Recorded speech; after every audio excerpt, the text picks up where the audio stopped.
بسم الله والصلاة والسلام على رسول الله. إن شاء الله يا ربي الوصفة تاع اليوم والفيديو تاع اليوم يلقاكم بخير وفي أحسن الأحوال. اليوم طليت عليكم بحلوى تقليدية جزائرية من الزمن الجميل، حاضرة لحد اليوم، يعني لحد الساعة نحضروها في مختلف المناسبات، في الأعياد، في الأفراح، اللي هي بوسولة مسو. راح نعطيها لكم، يعني شوفوا كيفاش يجي يدوب في الفم. راح نعطيها لكم بمقادير مضبوطة بالمغرف وبالكاس وبالميزان، يعني بالجرام، اللي تحب تخدم ما عندها حتى عذر. يعني هكا اخواتاتي كل يستفادوا من الوصفة ويجربوها وتنجح معاهم بإذن الله. هنا كمكونات واش عندي: 250 جرام مارغرين تكون طرية بحرارة الغرفة، زدت لها نص كاس تاع سكر ناعم.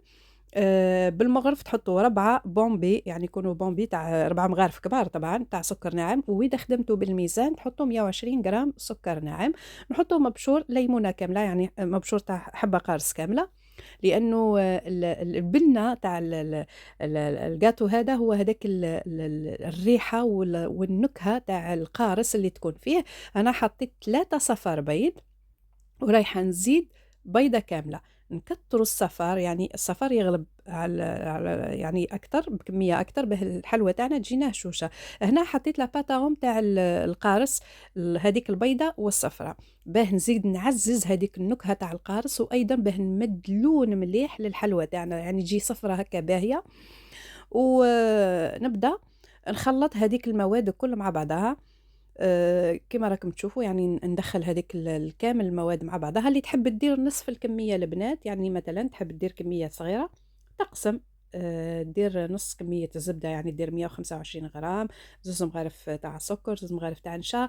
يعني المقادير اللي مديتها لكم تقسمها على 2، هكا تتحصل على كمية أصغر، خاصة المبتدئات اللي رايحين يجربوه أول مرة. ننصحهم يبداو ديما بكونتيتي صغيرة، يعني يديروا كمية صغيرة، وكي تمشي يدهم ويتعلموا يعودوا يكتروا. يعني هنا نخلط كلش مع بعضه كما راكم تشوفوا مليح مليح. هنا زدت نص كاس تاع نشا، اللي هما 4 مغارف كبار، وبالجرام نفس الشيء 120 جرام، لأنه النشا والسكر خفاف يعني. هنا نخلط مليح مليح مليح، ونبداو نزيدو في الفرينه. هنا حطيت الكاس الاول، الكاس هذاك تاع ام وليد اللي عندنا كل تاع 220، وحطيت مغرف صغيره تاع الحلوى، يعني ثم تحطوا ساشي تاع 10 غرام خميره الحلويات، ونخلطوا ونلموا العجينه تاعنا بالفرينه تدريجيا. يعني انا حطيت الكاس الاول، الفرينه طبعا تكون مغربله، الكاس الثاني، ونروحوا غير بالعقل. يعني شوفوا ما تجريوهاش، يعني ما تخليوهاش تريخ لهبه ما تطيح لكمش في الطياب، وما تيبسوهاش باش ما تجيكمش يابسه. يعني هي البنه الحلوه دي كي نحطوها هكا مع هذاك الريحه تاع القارص اللي فيها، وتحطها تذوب في الفم، هذيك هي البنه تاعها.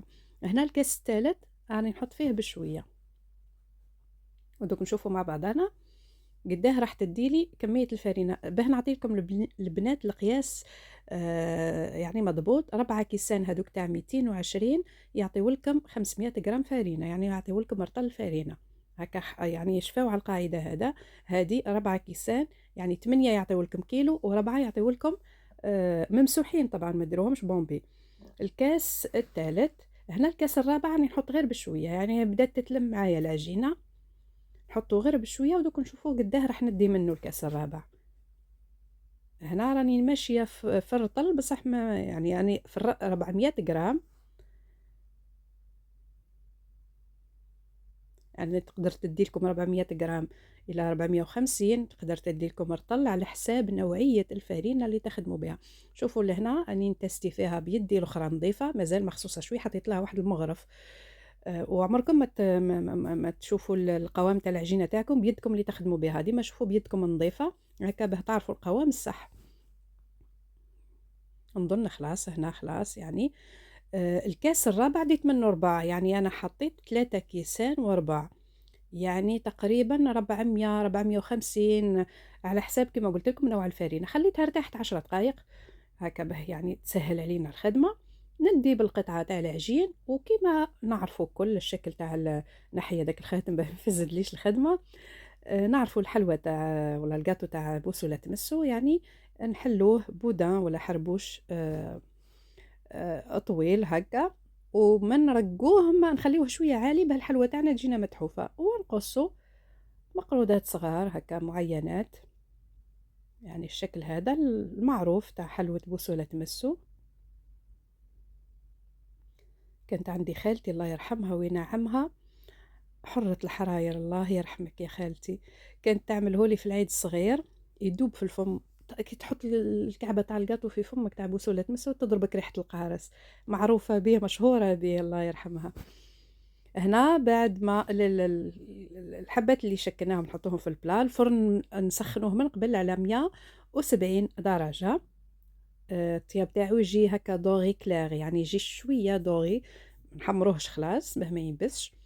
ونقعدو نواصلو بنفس الطريقة، نحلوه هكا بودان ومن بعد نبداو نقطعو فيه.